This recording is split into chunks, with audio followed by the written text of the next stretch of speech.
Our new culture secretary, the woman ultimately responsible for the BBC within government, believes the licence fee poll tax for state TV is more in keeping in a Soviet-style country.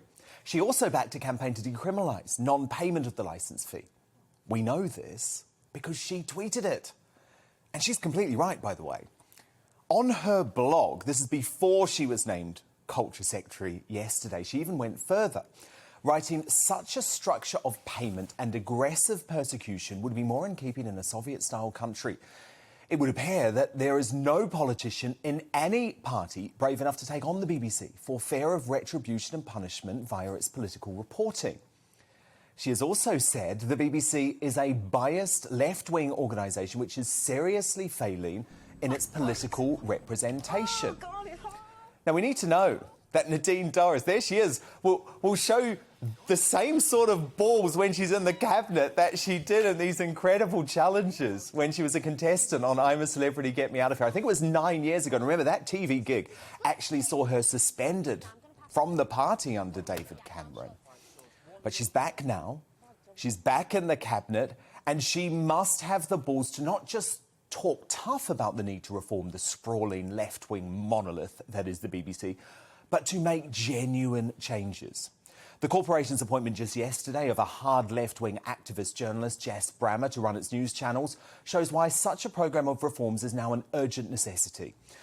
Dorries must also follow through with plans by the now sacked Minister John Whittingdale to finally sell Channel 4, which is a long-held Tory promise. It makes absolutely no sense that such a hard-left organisation, complete with the most biased news service in existence, should remain owned by the state. Now, usually I'm a proponent of former Prime Minister Tony Blair shutting the hell up because he had his turn, and we're sick to the back teeth of the bloke who took us into the Iraq War under false pretences.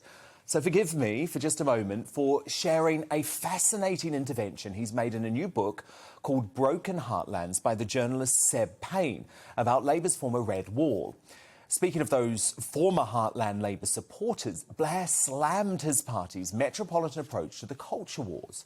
So he said, I cannot tell you how much they hate this tearing down the statues, sacking people if they made an off-colour remark.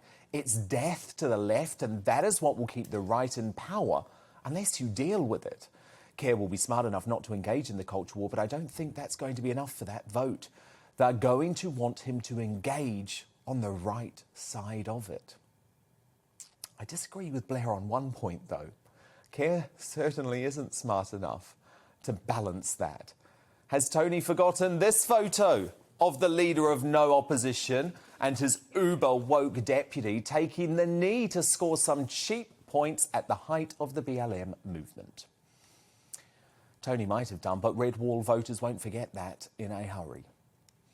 I congratulate the more than 4 million people who, according to official figures, have stopped wearing masks in public over the course of the summer. I'm one of them. We've looked at the evidence, and we know those dirty, germ-coated face coverings are nothing more than a virtue signalling exercise designed to keep the public terrified. Despite the fact more than 90% of English adults have COVID antibodies. In fact, I looked at the latest numbers from the ONS this afternoon. I think it's up to over 94%. And the infection fatality rate of COVID-19 is 0.096%, comparable, really, to the flu. If masks are seen as a way out of the pandemic, then our strategy is well and truly screwed. Ministers should hold firm against the hysterical behavioural scientists slamming them for staying unmuzzled during this cabinet meeting on Tuesday and in Parliament this week too. Even though Professor Stephen Riker, a member of the SAGE subcommittee advising on behavioural science, surprise, surprise, he's a psychologist, isn't he, at the University of St Andrews, and he described these images as truly toxic. I'd say it's far more toxic insisting a population cover half their faces in public with very limited scientific evidence that will stop the spread of COVID-19. And if you were watching last night, you'll remember my absolute shock and horror at the US President seeming to forget the name of the Australian Prime Minister Scott Morrison in the midst of an internationally broadcast national security address with the Aussie Prime Minister and Boris Johnson. Here's a reminder of the jaw-dropping moment. Thank you, Boris. And I want to thank that fellow down under Thank you very much, pal. Appreciate it, Mr. Prime Minister. Just imagine for a second that Donald Trump had made such a worrying gaffe. How long will the media stay silent about whether 78-year-old Biden is fit to remain president? Welcome to the GB News YouTube channel. You can watch us live 24 hours a day, catch up on your favourite shows and join in the conversation in the comments below. Don't forget to subscribe and you'll never miss any of our exclusive content.